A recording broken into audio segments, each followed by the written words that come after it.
Hey, good morning, good morning, good morning. My name is Dr. Boyce Watkins, and today we're going to talk a little bit about a hack that I figured out for all the parents out here who are trying to figure out how to get their kids to become business owners or investors. And I'm going to explain to you what this hack was. I literally thought about it this morning, so I wanted to share it with my people as soon as I figured it out. So get comfortable, buckle up a seatbelt. We're going to get started on the Black Financial Channel right now.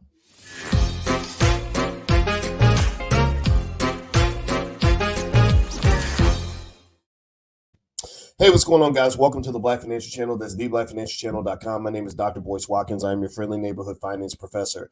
On the Black Financial Channel, we talk about black wealth and black economics every day, sometimes as much as 10 times a day, under one condition. The condition is that we are black first. And if that's a problem for you, then you can just go ahead and get to stepping. You don't have to be black to be here, but we love our people. And we also are going to close the racial wealth gap. The wealth gap can be closed. It's just a matter of mindset. I have a PhD in this stuff, so I can help you get there. It's very, very easy for me, and I want it to be easy for you too.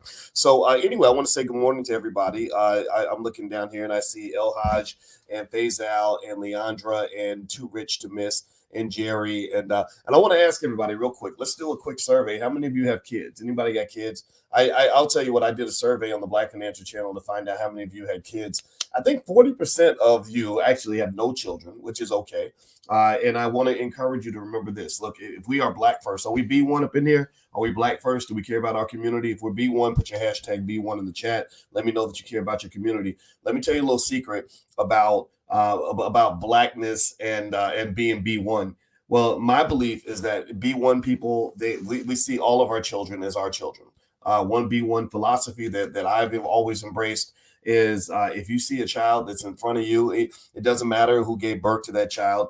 For maybe you're that child's parent for 10 minutes. Maybe you're that child's parent long enough to tell them something encouraging. Maybe you're that child's parent long enough to help them through a tough situation. But either way, I believe that is God's mandate. And I was talking to another black man recently about this, about how, it's really important for us as black men to mentor as many young men as possible and to love them and support them. I went down to Jay Morrison's Black House, and they had a big mentorship day where they brought in a bunch of young black men into the room. And I said, this needs to be nationwide because we need to mentor our young people. So even if you ain't got a child, that don't mean you can't be a parent.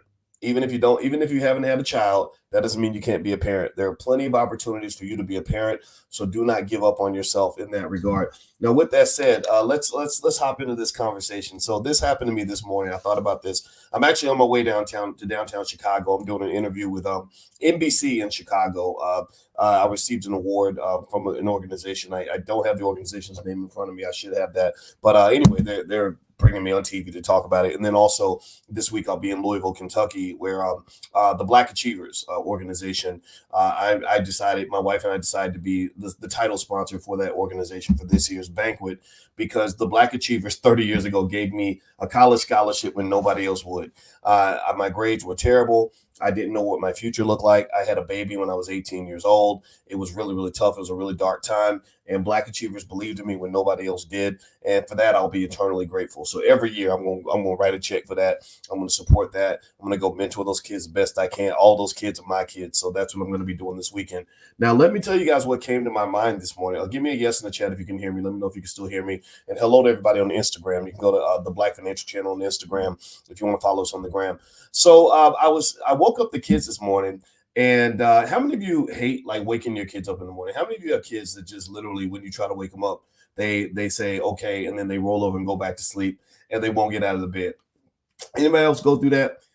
So with my girls now, our oldest, he's out of the house. He went to college, but the girls, it's so tough getting them out of bed. We wake them up. I walk away. I come back 10, 15 minutes later. They're still asleep. So I realize, okay, I can't just wake you up and walk away and come back. I gotta wake you up and sit there. So I literally was sitting there outside the door, like, okay, I'm right here. And then I would start doing things to annoy them. Like I start playing like 90s hip hop music, like some old Tupac, right? And then I got a bullhorn. I got a bull while I literally would hit the button. It's super loud. It has a siren that goes, and I'll just call up and I'll say, Coco, are we up yet? Tater, are we up yet? And so Tater's outside. She's listening. Hey, Tater, how you doing? Oh, you do? Oh, okay. Well, then give me. I need 5 more minutes. Then I'll take you to math class. I sorry, you didn't tell me.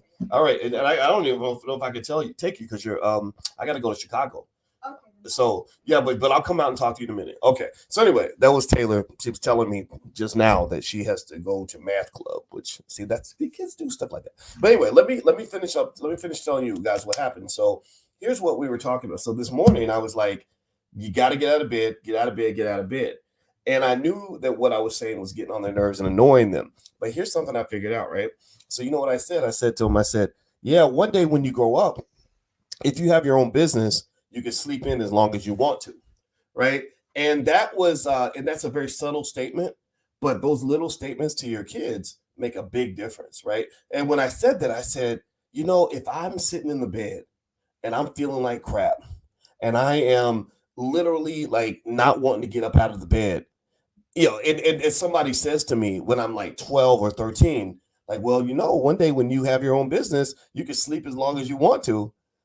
That's gonna stick with me. That's gonna make me say, yeah, that's right. I can sleep in all day, right? Or it's almost like saying I can have all the candy that I want or whatever, right? And so what I would encourage you to do is understand this when you talk about being a black business owner. Now I told you guys how our community needs more business owners. We need more investors. That's how you close the racial wealth gap. That's how you actually put the wealth gap in your favor. In order to do that, you have to really kind of do these little subtle things with your kids to not so much just change what they know. Like they know a lot of things. You don't want to. You don't have to just change what they know. You got to change what they value, because your values are more important than your knowledge. Because knowledge is what you know, but your values determine what you actually want to know, what you feel like you need to know, right? So if my values tell me that it's the most important thing in the world is to have the latest iPhone, well then I'm going to go and learn how to go get the latest iPhone whenever it comes out, right? So a lot of times what you see in terms of tough economic choices is not driven by knowledge. It's not like, like there's no way that a black person who wants to start a business can get the knowledge. Knowledge is everywhere. It's all out there. It's values, right? So I was thinking to myself, I said, right now you're valuing sleep. Right now you want freedom. It's bigger than just sleep. It's really about it's bigger than money. It's bigger than sleep. It's really about freedom. Every human being, every animal wants to be free. So, and nobody wants to be free more than a teenager who's pissed off because their parents are telling them what to do. So I just pretty much realized, I said, okay, the new Boyce doctrine in this household, because in your house you make the rules. I'm the king of this house. My wife is the queen. I said, in this household, whenever you complain about your lack of freedom, I'm going to slide a little information there, like, well, one day if you grow up and you're your own boss, you have a lot of freedom. You can do whatever you want. Oh, you want that? You want that outfit at the mall? Well, gosh, well, you can't afford that now. But if you grow up and you start your own business, you can buy all the clothes in the mall that you want. Or, oh, you want to sleep a little longer? Well, you can't sleep because I'm making the rules right now. But if you grow up and you're your own boss, you get to sleep all you want. But if you have to go to work every day, then you got to get up when your boss tells you to get up. So you'll just have a new dad, basically, a new parent, right? So again, it's not about job shaming. It's not about making fun of them or making fun of anybody that works a job. It's really about sort of helping them to understand that making good investment choices, making good wealth choices is a way to create freedom in your life. The goal, the win, the play is not the money. You can't tell your 12-year-old, like, yeah, if you start a business, you can make 5 times more than you could as an entrepreneur, as an employee. They're not going to get that. They don't care, right? But if you say, well, when you have your own business, you get to do whatever the hell you want. Well, that translates even if they're 6 years old. They're like, oh, I can be free. I can do what I want. Every animal ever created in the history of this planet has wanted freedom.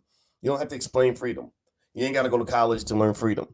You don't have to take a seminar to know the value of freedom.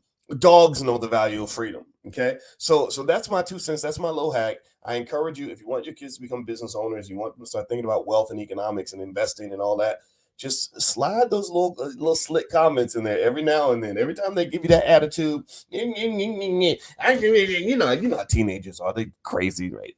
Ridiculous, right? But every time you get that attitude, just kind of slide some in there. Like, well, one day when you grow up and start your own business and you're making your own money, then you can do what you want. And then that will plant that seed. Okay. Does everybody give me a yes in the chat if you get what I'm saying, if you understand it?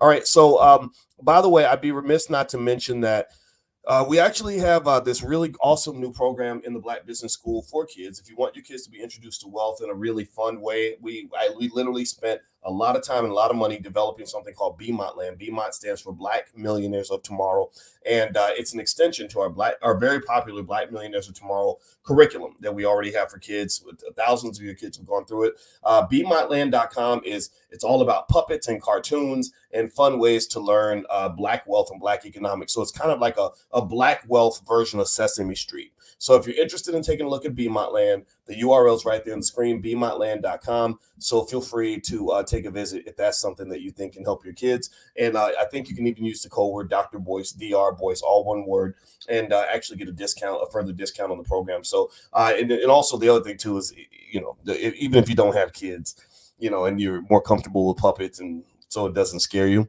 try it that way too. Because sometimes learning it, even in a fun way, can be just as good as learning it the hard way. So feel free to take a look, bmotland.com, if that's of interest to you. Now, let me get out of here, guys. You guys saw me get interrupted. My daughter apparently forgot to tell me she had math club today. So I got to go find out who's going to take her to school. So I'm going to get on out of here, guys. I just wanted to come in and share this with you. So God bless you. Please subscribe right now. Thumbs up, thumbs up, thumbs up. And I will see you guys soon. So take care. God bless you. Have a wonderful day. Be good. Peace.